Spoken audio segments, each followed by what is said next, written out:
ರಾಜ್ಯದಲ್ಲಿ ಒಂದಿಷ್ಟು ಬೆಳವಣಿಗೆಗಳು ಆಗ್ತಿದೆ ಸರ್. ಒಂದು ಅಂತ ಶಾಸಕರು ಸಿಎಂ ಕುರ್ಚಿಗಾಗಿ ಈಗ ಹೈಕಮಾಂಡ್ ಭೇಟಿಗೆ ತೆರಳಿದ್ದಾರೆ ಸರ್. ನಾಳೆ ಒಂದಿಷ್ಟು ಶಾಸಕರು ಇದೆಲ್ಲ ಒಂದು ರೀತಿ ರಾಜ್ಯದಲ್ಲಿ ಅಭಿವೃದ್ಧಿ ಕುಂಠಿತ ಆಗಲ್ವಾ ಸರ್?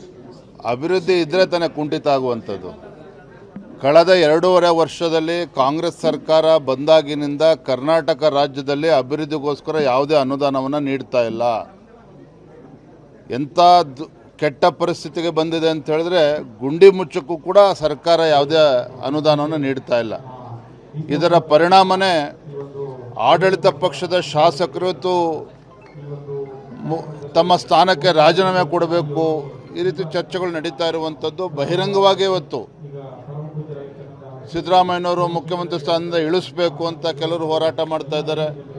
ಕೆಲವರು DK ಶಿವಕುಮಾರ್ ಅವ್ರನ್ನ ಮುಖ್ಯಮಂತ್ರಿ ಮಾಡಬೇಕು ಅಂತ ಹೋರಾಟ ನಡೆಸ್ತಾ ಇದ್ದಾರೆ. ಇನ್ನು ಕೆಲವರು ಅವರಿಬ್ಬರ ಜಗಳದಲ್ಲಿ ನಾವು ಮುಖ್ಯಮಂತ್ರಿ ಆಗಬೇಕು ಅಂತೇಳಿ ಉಳಿದಿರ್ತಕ್ಕಂಥವ್ರು ಕೂಡ ಆ ಒಂದು ಮುಖ್ಯಮಂತ್ರಿ ಕುರ್ಚಿಗೆ ಟವಲ್ ಹಾಕೊಂಡು ಕೂತಿದ್ದಾರೆ. ಒಟ್ಟಾರೆಯಾಗಿ ರಾಜ್ಯದ ರೈತರ ಪರಿಸ್ಥಿತಿಯ ಬಗ್ಗೆ ಕಿಂಚಿತ್ತೂ ಕೂಡ ಕಾಳಜಿನ ತೋರಿಸ್ತಾ ಇಲ್ಲ ಕಾಂಗ್ರೆಸ್ ಸರ್ಕಾರ. ಅತಿವೃಷ್ಟಿ ಆಯಿತು, ಯಾವುದೋ ಒಂದು ಪರಿಹಾರವನ್ನು ಬೆಳೆ ನಷ್ಟ ಆದಂಥ ಸಂದರ್ಭದಲ್ಲಿ ರೈತರಿಗೆ ಪರಿಹಾರವನ್ನು ಕೊಡಲಿಲ್ಲ. ಕಬ್ಬು ಬೆಳೆಗಾರರ ಹೋರಾಟ ಇನ್ನೂ ಕೂಡ ನಿರಂತರವಾಗಿ ನಡೀತಾ ಇದೆ, ಬೀದಿಗಳು ಹೋರಾಟ ಮಾಡ್ತಾ ಇದ್ದಾರೆ. ಮತ್ತೊಂದು ಕಡೆ ಮೆಕ್ಕೆಜೋಳ ಖರೀದಿ ಕೇಂದ್ರವು ಕೂಡ ಇವತ್ತು ಸರ್ಕಾರ ಇನ್ನೂ ತೆಗಿತಾ ಇಲ್ಲ ಅಂತ ಹೇಳಿದರೆ ಎಲ್ಲ ಒಂದು ಕಡೆ ಮುಖ್ಯಮಂತ್ರಿ ಕುರ್ಚಿಯ ಕಾಳಗದಲ್ಲಿ ಇವತ್ತು ಮುಳುಗೋಗಿರುವಂಥ ಕಾಂಗ್ರೆಸ್ ಸರ್ಕಾರ ರೈತರನ್ನು ಸಂಪೂರ್ಣವಾಗಿ ನಿರ್ಲಕ್ಷ್ಯಣೆ ಮಾಡಿದೆ. ನಾನು ನಿನ್ನೆನೂ ಕೂಡ ಮಾನ್ಯ ಮುಖ್ಯಮಂತ್ರಿಗಳು ಆಗ್ರಹಪಡಿಸಿದ್ದೆ, ಇನ್ನೂ ಕೂಡ ತಡ ಮಾಡಬೇಡಿ, ರೈತರ ತಾಳ್ಮೆಯನ್ನು ಪರೀಕ್ಷೆ ಮಾಡಬೇಡಿ, ರೈತರ ಸಮಸ್ಯೆಗಳಿಗೆ ಸ್ಪಂದನೆ ಮಾಡಿ ಅನ್ನುವ ಆಗ್ರಹವನ್ನು ಕೂಡ ಭಾರತೀಯ ಜನತಾ ಪಾರ್ಟಿ ಮಾಡಿದೆ.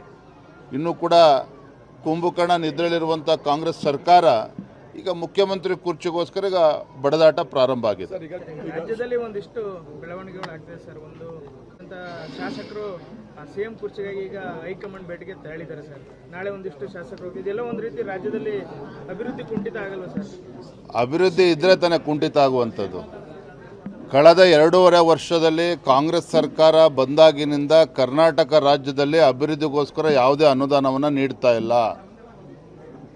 ಎಂಥ ಕೆಟ್ಟ ಪರಿಸ್ಥಿತಿಗೆ ಬಂದಿದೆ ಅಂತ ಹೇಳಿದ್ರೆ ಗುಂಡಿ ಮುಚ್ಚಕ್ಕೂ ಕೂಡ ಸರ್ಕಾರ ಯಾವುದೇ ಅನುದಾನವನ್ನು ನೀಡ್ತಾ ಇಲ್ಲ. ಇದರ ಪರಿಣಾಮನೇ ಆಡಳಿತ ಪಕ್ಷದ ಶಾಸಕರು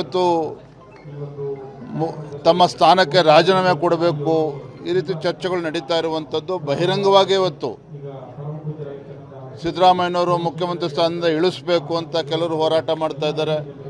ಕೆಲವರು DK ಶಿವಕುಮಾರ್ ಅವ್ರನ್ನ ಮುಖ್ಯಮಂತ್ರಿ ಮಾಡಬೇಕು ಅಂತ ಹೋರಾಟ ನಡೆಸ್ತಾ ಇದ್ದಾರೆ. ಇನ್ನು ಕೆಲವರು ಅವರಿಬ್ಬರ ಜಗಳದಲ್ಲಿ ನಾವು ಮುಖ್ಯಮಂತ್ರಿ ಆಗಬೇಕು ಅಂತೇಳಿ ಉಳಿದಿರ್ತಕ್ಕಂಥವ್ರು ಕೂಡ ಆ ಒಂದು ಮುಖ್ಯಮಂತ್ರಿ ಕುರ್ಚಿಗೆ ಟವಲ್ ಹಾಕೊಂಡು ಕೂತಿದ್ದಾರೆ. ಒಟ್ಟಾರೆಯಾಗಿ ರಾಜ್ಯದ ರೈತರ ಪರಿಸ್ಥಿತಿಯ ಬಗ್ಗೆ ಕಿಂಚಿತ್ತೂ ಕೂಡ ಕಾಳಜಿನ ತೋರಿಸ್ತಾ ಇಲ್ಲ ಕಾಂಗ್ರೆಸ್ ಸರ್ಕಾರ.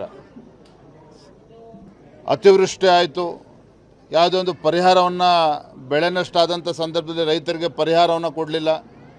ಕಬ್ಬು ಬೆಳೆಗಾರರ ಹೋರಾಟ ಇನ್ನೂ ಕೂಡ ನಿರಂತರವಾಗಿ ನಡೀತಾ ಇದೆ, ಬೀದಿಗಳು ಹೋರಾಟ ಮಾಡ್ತಾ ಇದ್ದಾರೆ. ಮತ್ತೊಂದು ಕಡೆ ಮೆಕ್ಕೆಜೋಳ ಖರೀದಿ ಕೇಂದ್ರವು ಕೂಡ ಇವತ್ತು ಸರ್ಕಾರ ಇನ್ನೂ ತೆಗಿತಾ ಇಲ್ಲ ಅಂತ ಹೇಳಿದರೆ ಎಲ್ಲ ಒಂದು ಕಡೆ ಮುಖ್ಯಮಂತ್ರಿ ಕುರ್ಚಿಯ ಕಾಳಗದಲ್ಲಿ ಇವತ್ತು ಮುಳುಗೋಗಿರುವಂಥ ಕಾಂಗ್ರೆಸ್ ಸರ್ಕಾರ ರೈತರನ್ನು ಸಂಪೂರ್ಣವಾಗಿ ನಿರ್ಲಕ್ಷ್ಯಣೆ ಮಾಡಿದೆ. ನಾನು ನಿನ್ನೆನೂ ಕೂಡ ಮಾನ್ಯ ಮುಖ್ಯಮಂತ್ರಿಗಳು ಆಗ್ರಹಪಡಿಸಿದ್ದೆ, ಇನ್ನೂ ಕೂಡ ತಡ ಮಾಡಬೇಡಿ, ರೈತರ ತಾಳ್ಮೆಯನ್ನು ಪರೀಕ್ಷೆ ಮಾಡಬೇಡಿ, ರೈತರ ಸಮಸ್ಯೆಗಳಿಗೆ ಸ್ಪಂದನೆ ಮಾಡಿ ಅನ್ನುವ ಆಗ್ರಹವನ್ನು ಕೂಡ ಭಾರತೀಯ ಜನತಾ ಪಾರ್ಟಿ ಮಾಡಿದೆ. ಇನ್ನೂ ಕೂಡ ಕುಂಭಕರ್ಣ ನಿದ್ರೆಯಲ್ಲಿರುವಂಥ ಕಾಂಗ್ರೆಸ್ ಸರ್ಕಾರ ಈಗ ಮುಖ್ಯಮಂತ್ರಿ ಕುರ್ಚಿಗೋಸ್ಕರ ಈಗ ಬಡದಾಟ ಪ್ರಾರಂಭ ಆಗಿದೆ.